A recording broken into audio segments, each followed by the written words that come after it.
Hey, you, yes, you, have you subscribed to this channel? Have you subscribed? Have you hit the like button? Have you put on the notification button? Okay, now, if you haven't, please go and do that before we go on so you don't forget. And for those who are returning subscribers, I want to say a very big thank you to you. Thank you, thank you, thank you. Please keep sharing and keep liking my videos. I do really appreciate all of them. Okay, and I appreciate all those who are coming, the new people. I welcome you all. Okay, so today we are looking at planning.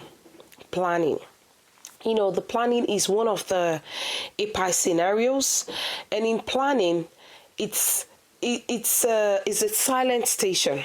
Okay, it's a silent station where you just write. So it means you need to know what to do. It means you need to know what is expected of you. Right? How planning flows. You know, we have API, which is assessment, planning, implementation, and evaluation. So for the assessment you have done, it means you will then do the planning and then do the implementation and then the evaluation. That's the API. So let's assume you were given a scenario, let's say asthma scenario. Okay, it means the assessment will be of asthma, the planning will be of asthma, the implementation will be of asthma medications, and the evaluation will still be of asthma. So that's just what it is, you know, your full API. Some people don't have the idea, but so I like to say that. So looking at planning, like I said, is a written station where you're giving your sheet, and I think it's a blue, is it blue or black pen? I think you have to use for this station. Now, if you look on your screen, you would see what the chart looks like. It has got the planning, and then the scenario, whatever the scenario is, and then it's got the patient details. Now, I like to tell candidates not to worry or bother about the patient details. It should come pre-filled for you.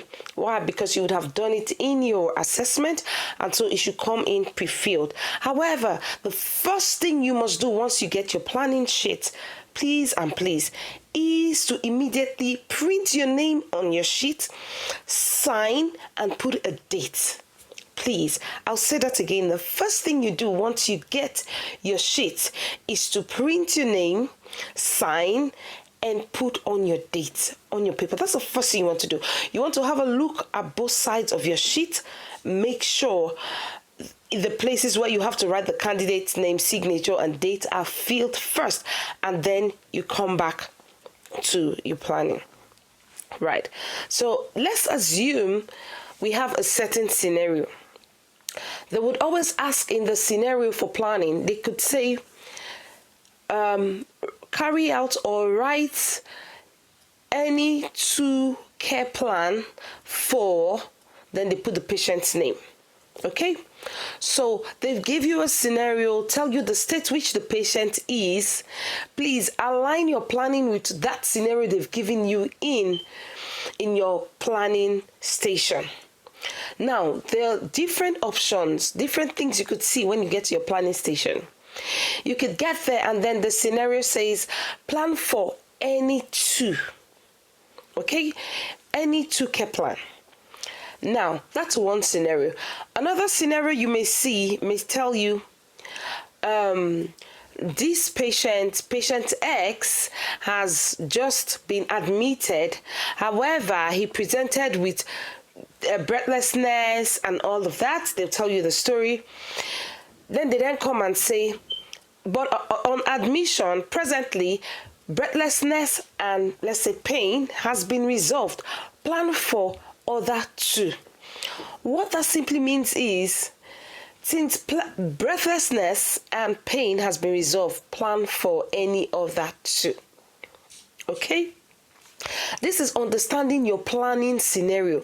Remember, your planning scenario is your instruction. So if you don't read and understand it, you may not know what to do. So it means you may be writing something of your own point, and it's not in accordance to what they want you to write.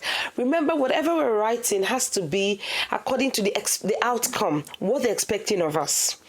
So read your scenario, your planning scenario, understand what they want you to do, and then before you start. So if they say previously, I think they used to say things like prioritize your plan or things like that, but of late we've not really read things like that. We've not heard of things like that. So what I encourage candidates to do is, for every diagnosis, remember we said we have 12 of them, according to 12 scenarios for your OSCE exams. So for every of the scenario which is identified by the diagnosis, I would encourage you to learn the different nursing problems that the patient may have and how to solve them. Peradventure, you get any one of them and then they say a certain nursing need which you've been practicing over time has been resolved. What do? You don't want to be helpless at that point. You want to think fast and say, what else can I get from this patient who's presenting with this type of diagnosis? Okay? So I'll just talk us through what this paper looks like, and in our next video, I'll break down what is required of us for each point.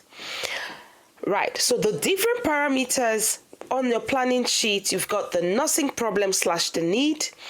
We've got the aims of care, re-evaluation date, nursing intervention. Now, the same thing you have on the first page, if you flip over, is what you have on the second page. So I've got questions from candidates saying, oh, Bella, is it okay to take an extra sheet? Are we going to be provided with an extra sheet? Well, while that is very good, and why you see, like sometimes you believe you have more time in your practice, however, you may be faced with one or two things in your exam. So I will encourage you to practice using this sheet, especially if you're in your training center or wherever you are. If you're training on your own, you can download these sheets from the site, maybe a test center site. You can download them and print them off. Try to practice with them. I would encourage you, when practicing, divide your timing into 2. Now, planning station is 14 minutes, okay? So from the time you start to the time you finish, you've got 14 minutes. However, you want to break it into 2. So we want to say, what have we done in the first 7 minutes? And then what are you going to do in the next 7 minutes? Okay? However, I like to break it down to 5 minutes, 5 minutes. The first 5 minutes, I want to see what I've done in my first page, and the next 5 minutes, see what you've done in the next page. Then the remaining 3 minutes or thereabout, you want to cross your I's, dot your T's, make sure things are on point, make sure you've not written a scenario that is for community and you've replaced it with that of a hospital setting. I always encourage candidates to please read through again.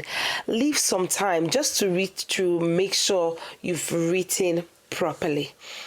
In our next video, I'll be talking about the details, going into details about the nursing problem, the aims of care, re-evaluation date, and the nursing intervention. See you later.